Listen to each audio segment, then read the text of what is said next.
Redmi Note 11 ফোনটাতে আমরা দেখতে পেয়েছিলাম যে Qualcomm Snapdragon 680 চিপসেটটা ইউজ করা হয়েছিল। এন্ড আমরা সবাই জানি যে Redmi Note 11 এর প্রাইস হচ্ছে 16,500 টাকা। বাট এই সেম চিপসেট দিয়ে আপনি যদি 15,000 টাকায় একটি ফোন পান তাহলে কেমন হয়? হ্যাঁ, Redmi এই সেম চিপসেট দিয়ে তাদের Redmi 10C নামে একটি ফোন নাইজেরিয়াতে কিছুদিন আগে লঞ্চ করেছে। অ্যান্ড এই ফোনটা আগামী মাসে কনফার্মলি বাংলাদেশে লঞ্চ হতে যাচ্ছে।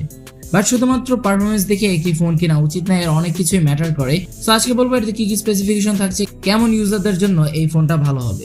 সো ভিডিওটি স্কিপ করবেন না, ফুল ভিডিও জন্য মাইন্ড থাকছে আপনাদের সাথে। আপনারা দেখছেন টেকটক উইথ মাইন্ড। ভিডিও শুরু হওয়ার আগে যারা এখন আমাদের চ্যানেলটি সাবস্ক্রাইব করেনি তারা এখনই সাবস্ক্রাইব করে পাশে থাকা বেল আইকনটি প্রেস করে দিন।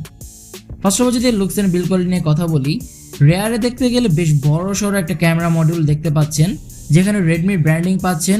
অ্যান্ড এখানে কিন্তু ডুয়াল ক্যামেরা সেটআপ রয়েছে। অ্যান্ড এই ক্যামেরা বাম্পের ভিতরে কিন্তু আপনার এর ফিঙ্গারপ্রিন্ট সেন্সরটাও দেখতে পাচ্ছেন। ফোনের রাইট সাইডে থাকছে এর পাওয়ার বাটন এবং ভলিউম কি রকার। অ্যান্ড এর বাকি যে পোর্টস এন্ড বাটনস রয়েছে as if 3.5mm headphone Jack, বাকি সবকিছু ঠিকঠাক রয়েছে। অ্যান্ড খুব ভালো একটি বিষয় যে এরকম একটা বাজেট ফোনেও ইউএসবি টাইপ সি চার্জিং পোর্টটা আপনারা পেয়ে যাবেন। এখানে আপনারা দুটো সিমের পাশাপাশি একটি এসডি কার্ডও ইউজ করতে পারবেন। অ্যান্ড ফ্রন্ট আসলে একটি ফুল ভিউ ডিসপ্লে পেয়ে যাচ্ছেন, বেশ বড় সড়ো একটি ডিসপ্লে এখানে আপনারা পেয়ে যাবেন, যেখানে ওয়াটার ড্রপ নচের মাধ্যমে সেলফি ক্যামেরাটি বসানো রয়েছে। অ্যান্ড ফোনটা ফুললি প্লাস্টিক বিল্ডের একটি ফোন। অ্যান্ড ফ্রন্ট প্যানেলে কিন্তু একটি প্রোটেকশন রয়েছে কর্নিয়া গরিলা গ্লাসের, বাট কোন প্রোটেকশনটা রয়েছে সেটা এখনো শিওর না।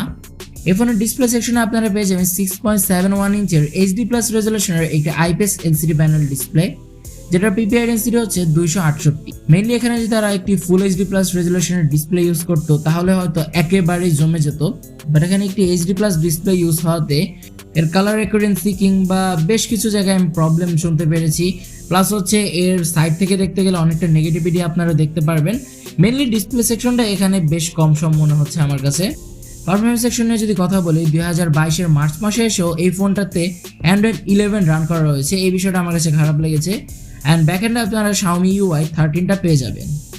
চিপসেট হিসেবে যদি বলি, এই ফোনে থাকছে Qualcomm Snapdragon 680 চিপসেট, যে একটি 6nm বেসড অক্টাকোর প্রসেসর এবং এর ক্লক স্পিড হচ্ছে 2.4 GHz এবং এর গ্রাফিক্সকে পাওয়ার করছে Adreno 610।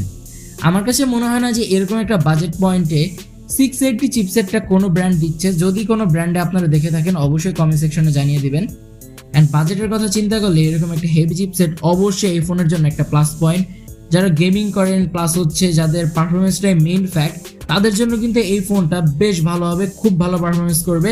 অর্থাৎ বাজেটের কথা চিন্তা করতে গেলে অনায়াসেই ভালো পারফরমেন্স করবে।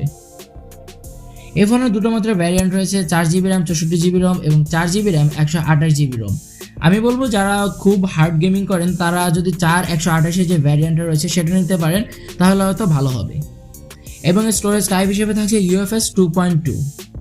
ক্যামেরা নিয়ে যদি কথা বলি, এই ফোনে থাকছে ডুয়াল ক্যামেরা সেটআপ, যার মেইন ক্যামেরা হিসেবে থাকছে 50 মেগাপিক্সেলের একটি মেইন শুটার এবং 2 মেগাপিক্সেলের একটি ডেপথ সেন্সর। সো 50 মেগাপিক্সেলের সেন্সরটা আমার কাছে এখানে বেশ ভালো লেগেছে, বাট এখানে 2 মেগাপিক্সেলের ডেপথ সেন্সরের জায়গায় যদি আরেকটু বেশি কিছু দেওয়া হতো তাহলে হয়তো ভালো হতো। অ্যান্ড এই ফোন দিয়ে আপনারা 1080p 30fps রেকর্ড করতে পারবেন। ফ্রন্টে আসলে আপনারা পেয়ে যাবেন 5 মেগাপিক্সেলের একটি সেলফি ক্যামেরা, যার অ্যাপারচার হচ্ছে 2.2। অ্যান্ড এটা দিয়ে আপনারা 1080p 30fps রেকর্ড করতে পারবেন। মেনলি বলতে গেলে ফ্রন্ট ক্যামেরাটা বেশ বাজেট টাইপের একটি সেলফি ক্যামেরা।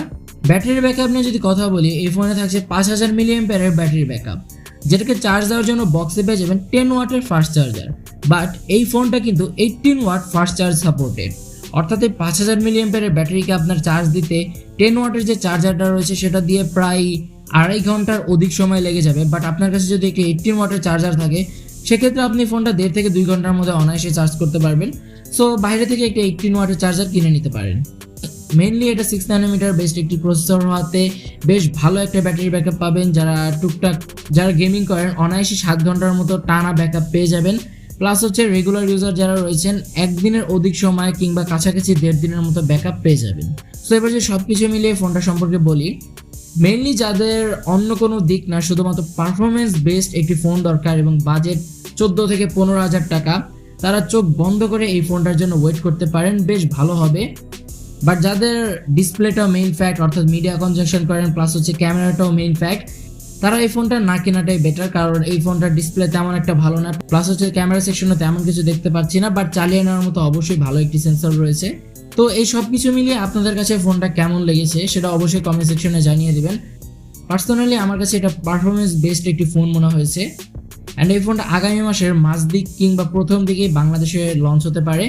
তো যারা এইরকম একটা প্রাইস পয়েন্টে ফোন খুঁজছিলেন তারা অবশ্যই ওয়েট করতে পারেন। অ্যান্ড এই ফোনটার প্রাইস আনুমানিক 14.5 থেকে 15,000 টাকা হতে পারে, এর বেশি হওয়ার সম্ভাবনা নেই। তো ভিউয়ার্স, এই ছিল আজকের ভিডিওটি ভালো লাগলে অবশ্যই ভিডিওতে একটি লাইক করে দিবেন এবং ভিডিও সম্পর্কিত যে কোনো প্রশ্ন কমেন্টে জানাতে ভুলবেন না। দেখা হবে পরবর্তী কোনো ভিডিওতে, সে পর্যন্ত সবাই ভালো থাকবেন, সুস্থ থাকবেন। আল্লাহ হাফেজ।